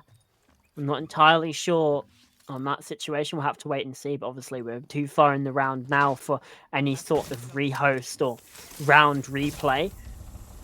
And Blasari prepping this C4 right out the gate. It's a good idea, but unfortunately didn't quite read the situation as well. There was no one in the path of that nitro cell, and now some swings start to come on through. Eden from this connector breach starts to send some shots on through, and that's going to scare Jawa away just enough to get them out from this deployable shield. That's going to force them back and crucially give a good position and that utility over to the attack should they want to use it. And there's a Mozzie drone taken down as well. Connector is still under the control. Yasko's found two. Eden another. Dayu does fall into that frost mat, but it's still a 2 versus 4. When Dayu gets picked up, it's a 3 versus 4 now.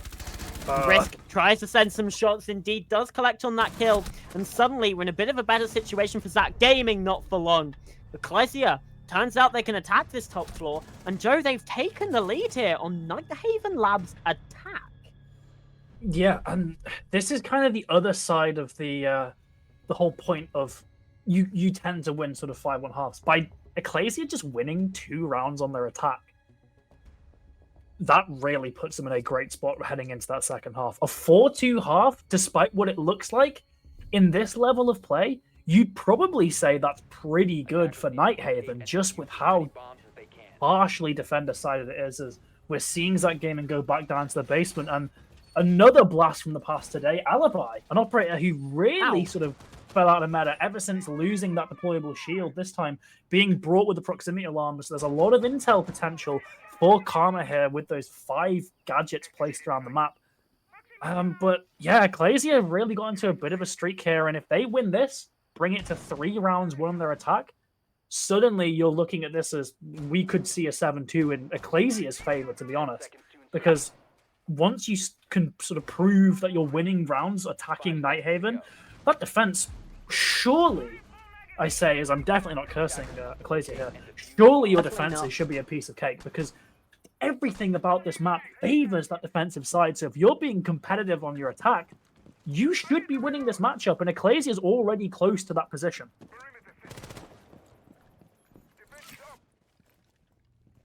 I'm nervous now for Zach Gaming.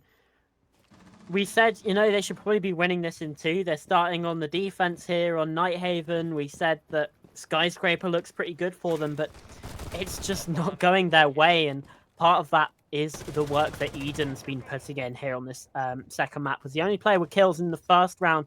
Glimmer of Hope 6 and 2 as well in the match so far. Of those first 3 rounds, been putting in a shift. Obviously, the rest of the team has been helping out, especially with the drone work. We've been seeing some very good use of the drones, a good use of utility as well from these attacking players from Eclezya, and it's just a perfect storm where Zach Gaming, they're not really able to get the things done that they want. We can see yellow pings going off. Atto's found a kill. We saw red pings elsewhere as well. We can see they're trained on the positions of these defenders. That's your Mozzie gone down. Blessery not quite having the same impact this first time as he did the second, and Risk did not know of Atto's positioning. Karma does at least find one from the warehouse rafters, but it's still a 4 versus 3 for the attack.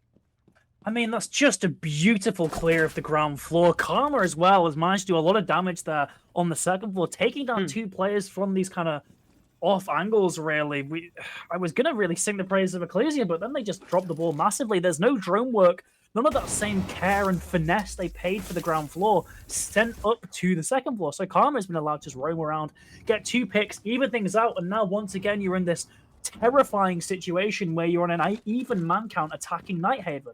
So you're going to have a hard time here, especially if Karma is still running amok upstairs. Granted, if you can take him out, suddenly only 2 players remaining downstairs, things get a lot easier. But Karma could still easily just do more and more damage as he's descended to the cafeteria, droned at least.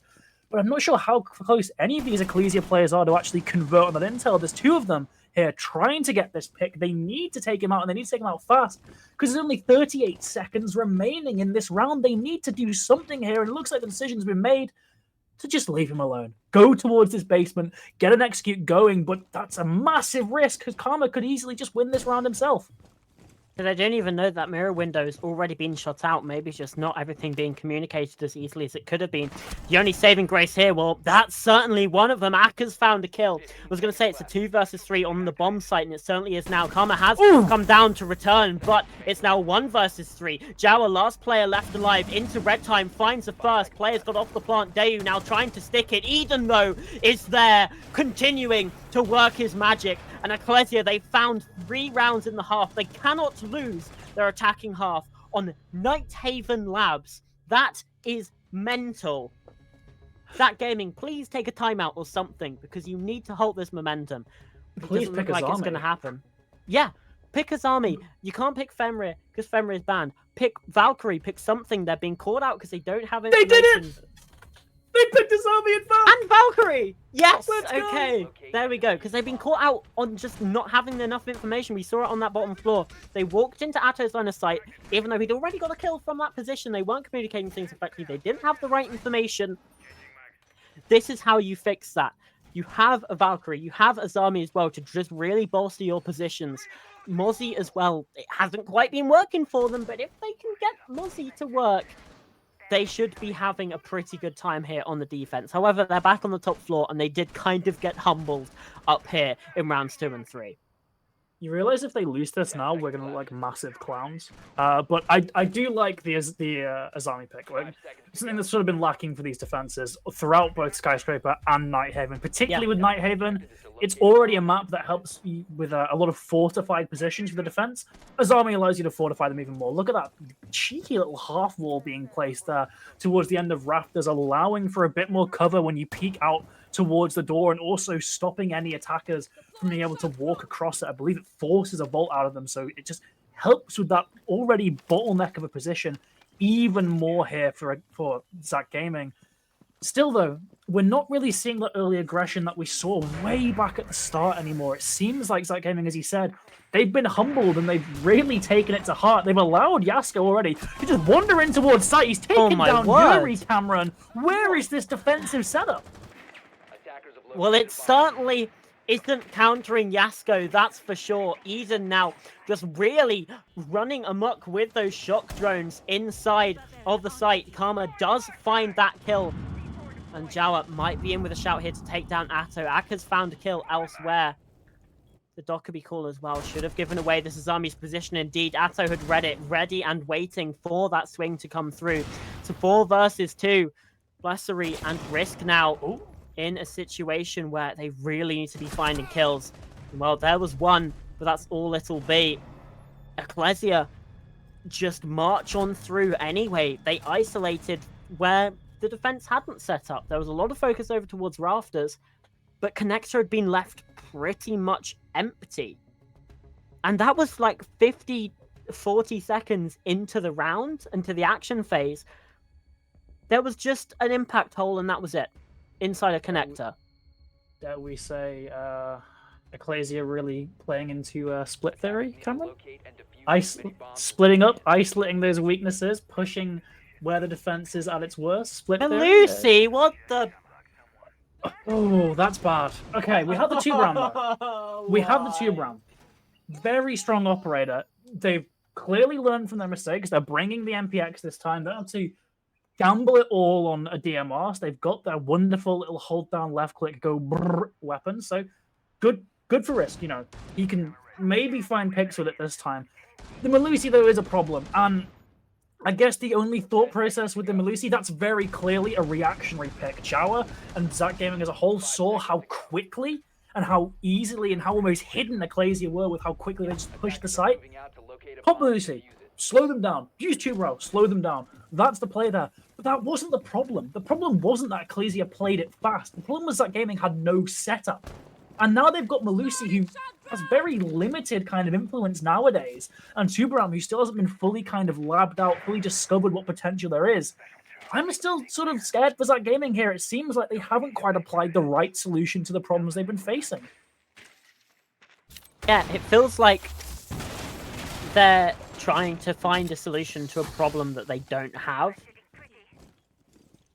Although I do like that impact rip that comes on through. That's taken down pretty much 2 sets of Selmas, and with the Azami backing you up as well, that wall is now fully taken down again.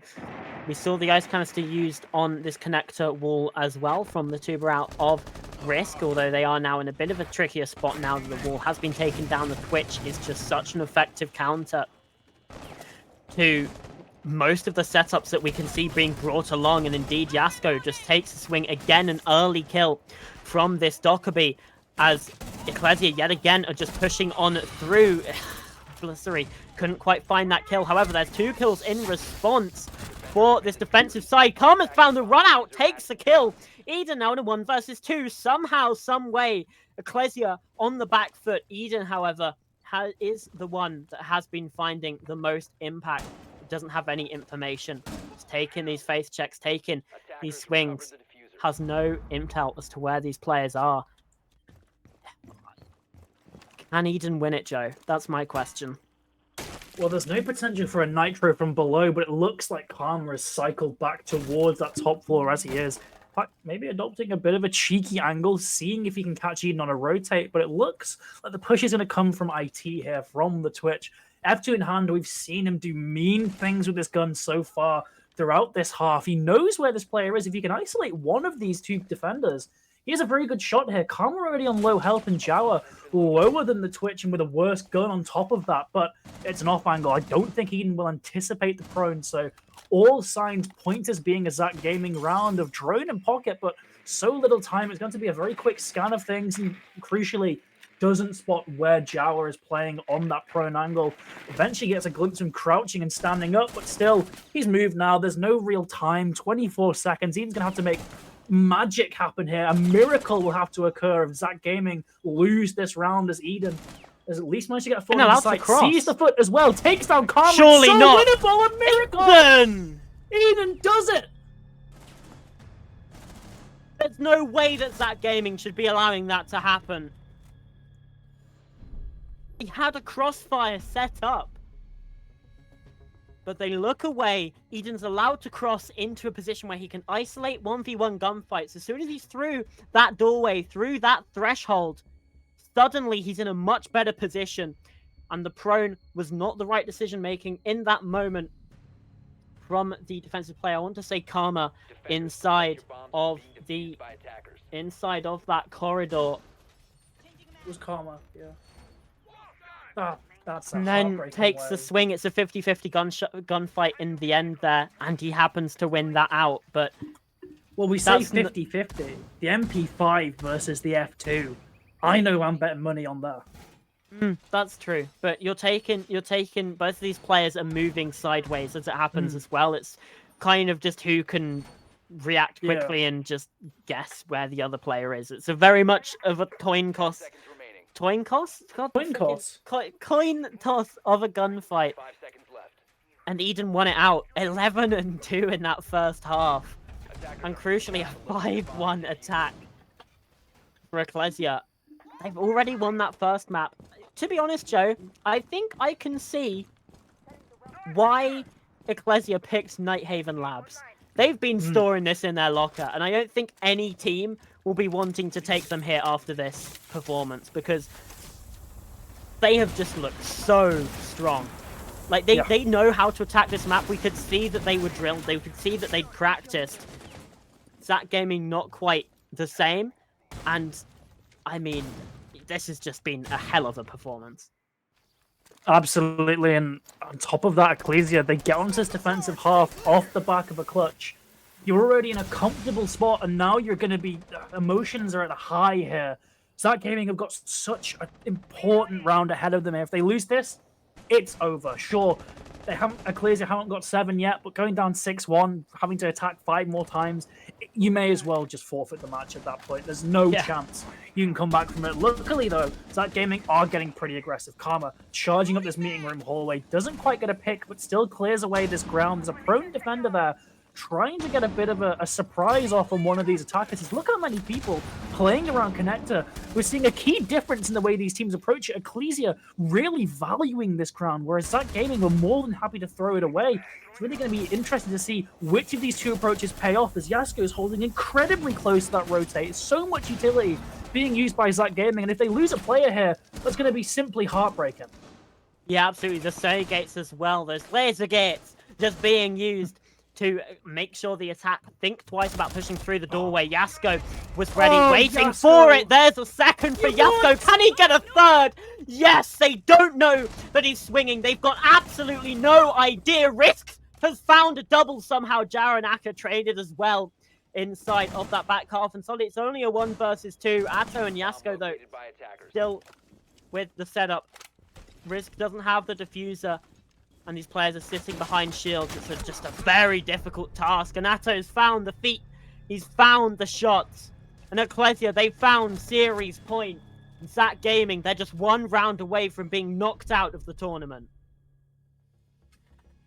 Just what is there to even say about that round, really? Zach Gaming, they didn't do their due diligence. They didn't check their angles. They assumed that Eclezya would play a similar sort of hold to Zach Gaming. That they assumed that they wouldn't care that much about connector, and they were very badly mistaken. Yasko put a lot of sort of effort in keeping that ground, gets that first pick, swings for the second. I don't know how in hell he gets the third one off. Basari, what are you doing? But he gets it. He takes down the thermite. Ridiculous, by the way. Like that, I don't think that second shot you can really blame Zach Gaming for, because that was just a once-in-a-lifetime shot, really. The third one, though, a slow swing onto the breach. Oh, yeah, definitely no, for sure. questionable. Definitely a question mark there. Okay, so let's just look at how Zach Gaming can win this. They have that clear vertical play from the Ash, from the Buck, and from the Ram, really tripling down this utility, and Yuri might also have breaching charges. So they definitely want to clear this ground floor. In fact, Yuri bringing those brand new IQ nades with half the value of any other operator with nades previously. So a bit of a commiseration for IQ. Sure, you get nades now. Cool. You can't do much with them, but congrats. But it's going to be a top-down clear here. We see Risk immediately reaching open towards IT. They're going to try and just clear below so they can open up as many angles as possible, because they've lost so many head-to-head gunfights against Eclezya. Their best bet now is hold more sort of cheeky angles. So that's clearly going to be the game plan from this Zach Gaming attack. We saw in the first round as well that Karma was playing up on that top floor on the alibi. Now, maybe Zach Gaming, they just don't want that same thing to happen. They're clearing out Yasko. What?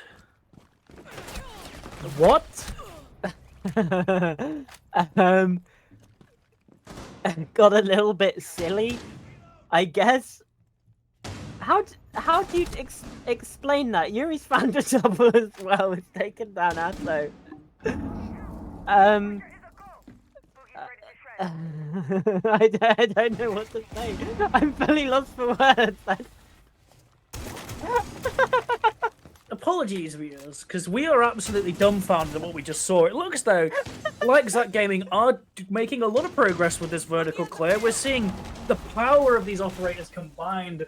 Ram particularly making those big lines of destruction, but Aka still gets one on the reverse angle, so Eclezya, they're by no means out of it yet, despite some questionable plays. A bit of athletics demonstrated by Yasko as the push seems to be relatively soon here. We're already getting engagements on this basement Dayu in a very difficult spot, trying to deal with both horizontal and vertical engagements as Jawa looks to push down these vending stairs. But he's got a lot of defenders ahead of him. Exosuits is by no means clear as Eden doesn't quite get the pick. Both of them exchanging damage on one another, but Eden's now in such a compromised position, has to move away here, as Eclezya are still managing to hold on, but slowly losing ground here. Aka tries to get one, eventually does down Yuri, but with Lasari taking out Eden, they're still at a heavy disadvantage here, as Risk playing above also can just cover all these angles. Eclezya, it's going to be very difficult for them to win this round. It certainly is. And they're still in with a chance. Only 30 seconds left for the attack to try and do something. They might just get caught out by the time that they have wasted. But now it's a 1 versus 4. Dayu finds the first. Taken swings for the second. Risk from long range. Shuts it down. I think we can maybe write that round off. Because I don't know what Yasko was doing. I'm for gonna such be honest, a crucial player last round doing that. Yeah. I was hyperventilating for about half of that round, I'm gonna be honest. Like, my eyes are watering a little bit because I was laughing so much. And now he's picked Castle! What's going on? Eclezya just really want to throw this, I guess. Like, Well, I guess the thought process here, your big sort of glaring flaw with this this is control. Command center's above it. With this control site is the windows near it. You have a double window directly into the site. You have a window by that forklift as well, and you have a window near storage. Those are 3 very easy entry points or cut-off points for the attack to use. So the sort of logical answer, right, is you bring the castle. You bring those bulletproof panels to sort of block off parts of the site, even one of them being used towards games there just to stop the attack in their tracks. So I see why it's been picked. But yeah, the UMP is pretty bad, and you know, you could just pick Azami. Azami has more utility. Castle's a bit of an outdated operator, but I see the vision from Eclezya. I see, yeah, that's why I was going to say. Like, I see the vision a little bit, but Azami is open. And she also has bulletproof barriers that you can also use when you know where the attack is coming from. I guess maybe if Yasko wants to do some more antics involving running outside, the castle barricades are a bit more of sort of set it and forget it utility. Or at least if they want to get aggressive out on the map, which Atto did and got punished for it. Blessery with that opening kill, the 1.5 times on the R4C is certainly something to have to reckon with for this defense. Yeah, absolutely. But Dayu at least trades things out here. So 4v4 and on labs, as we've been saying, that's a very, very difficult still, but he's really outstaying his welcome here. He does get caught eventually. Those feet holes clearly showing where his head's going to be. But look, Aka immediately goes up those stairs to assume this position. Waits a bit, though, to wait for Zach Gaming to kind of run out of patience, move somewhere else. But Yasko caught again. Karma 2 on the round here. It's 2 versus 4, and the flank from Aka fails spectacularly. 1v4 now for Eden. Yeah, he's shut down from long range. Again, the final kill coming from quite a ways out. It's Karma this time. The better scopes, the better guns from the attack really coming alive now. And this is where Eclezya need to just go back to basics. Go back to fundamentals. You're up here on the top floor. They've been trying to do some more wacky stuff, and it has not been paying off for them. No. This is the time now to buckle down, to lock in, because otherwise you're going to be in a very dangerous spot. Because we saw in the first half, that gaming, they won their first defense and then lost 5 in a row. Eclezya, they won their first defense and now they've lost 2 in a row. We don't want to see that same streak.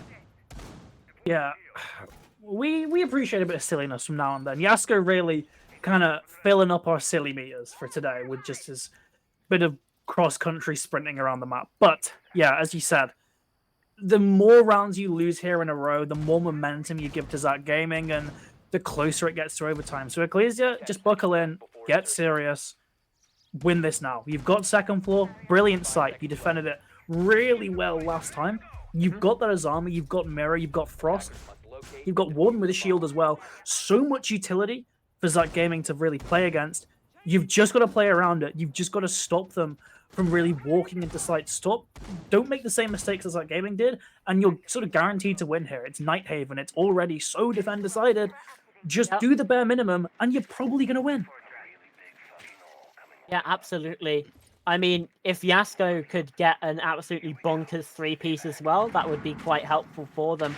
You can see Blessery with these Twitch drones driving in, couldn't quite get the mirror window though, just a little bit of hesitation.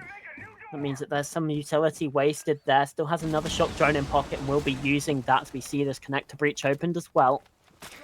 Zach Gaming, they're certainly setting themselves up to try and go for a similar sort of execute. Again, another shock drone taken down, Joe.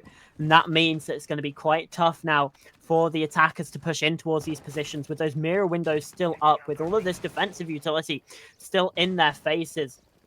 And we saw that when the aggression tries to get taken to this defense by the attackers, it usually ends up badly. As there we go, 2 kills for Eclezya coming through. Blessery caught in the reload as well. Perfectly played by Dayu, but traded out by Jawaz. He just got a bit too aggressive, tried to confirm the kill. It's now a 4 versus 3. Now that Blessery's picked back up, but the health advantage still very much in the hands of this defensive side. And Atto's holding an off angle, can only deal a lick of damage to Jawa though. Now crouching down yet again behind more cover, watching for where these players are coming through. The drone's going to spot him out. Does he stay in this position? No, they'd expect him to rotate away after this point. And there's Flores drones coming through as well. Attack still very much in this one. Yeah, I was a bit concerned that maybe Atto or Raka could be caught and not traded, but Atto's just shut me up entirely. 2 more for him. 3 in the round total. It's all on risk in a 1v4. Hopping into meeting, gets taken down by Atto, and Eclezya finish what was still such a one-sided map of Nighthaven, and overall quite a one-sided series after that first map. Yeah, absolutely. Very much took control. Their own map pick working out very, very well for them. Again, that's why they picked Nighthaven, apparently, because we had our doubts, but look at that. 5 attacks in a row, 6 rounds in a row in the middle there as well. I mean, just an incredible performance from Eclezya, and on Skyscraper as well. Yeah, sure, they looked quite shaky, but they still held on. They made some better adaptations, and they were able to bring it across the line there in that first map, and then their own map pick, thoroughly dominant, thoroughly in control. A well-deserved win in the series. Yeah, and both these teams, unfortunately, Zach Gaming is out, but Eclezya is also not through yet. They've still got, I believe they are anyway. They're in the lower bracket. Yeah. They've got one more week. We've got that final where the 2 sides of the Swiss finally converge once again, that final week. Another best of 3 installed for Eclezya. We have got a bracket image, so there's still a couple undecided matches as of yet. But yeah, you can see Eclezya in that final sort of spot now, fighting to get to those finals that we saw, fighting for their chance to get a good chunk of that cash prize. But a lot to go through still. They have had to show Skyscraper now in a really sort of tense setting. They've had to show Nighthaven as well, which I'm sure they probably wanted to keep as a bit of an ace in the hole. But unfortunately for them, they've now got more and more sort of intel out there for other teams to use. So it's been costly. They still won this series, but it's certainly taken something out of them. Yeah, for sure. I mean, however, if your map pool is decent and teams are like, we don't want to take you to Nighthaven Labs, if their map pool is decent, they'll be able to use that against teams, because that essentially gives them a free ban over their opponents, right? Especially if their opponents aren't, say, comfortable on Consulate either, you can probably rely on them to ban it out for you, and you're able to manipulate the map veto a lot more, especially now that you've just put out an incredible performance on Nighthaven Labs that, let's face it, the defenses they lost, they kind of were trolling a little bit. Yeah. I don't think those 2 rounds should be indicative of how this team can play Nighthaven, because they played it very, very well. Yeah, I mean, all you really need to see there to know for sure that they are a good Nighthaven team is that first half. Those 5 attacking rounds in a row. All on kind of primary sites as well. There was never a case where Zach Gaming tried really a tertiary site. They always went basement or top floor. And every single time, basically without fail, aside from round one, Eclezya just wiped the floor with them. Yeah. Phenomenal play from them, really fighting as true underdogs there and getting their place in that final bracket of the Swiss stage. Yeah, I mean, I guess your prediction worked out as well, Joe. So congratulations for that. So I'm not really sure why I picked Eclezya, but hey, works out for you. You must just be a prophet. Absolutely. Yeah, that's all down to me that they won just because I predicted them. So fair play to Ecclesia, but Wow. the real MVP is right in front of you. Yeah. Well, I think that probably wraps up our day then, Joe. It's been a heck of a lot of fun, especially that second map. Yeah. I've been Pasta. I've been joined by the wonderful Pooble, who I want to say is on that side. Who knows? Probably. We'll find out. We've had Bozamax on the observing for today. Voight, as pretty much always, on production as well, doing an incredible job. Thank you all very much for watching, and we'll see you tomorrow for Wii Sports versus Window Key, another best of 3 elimination match. See you then.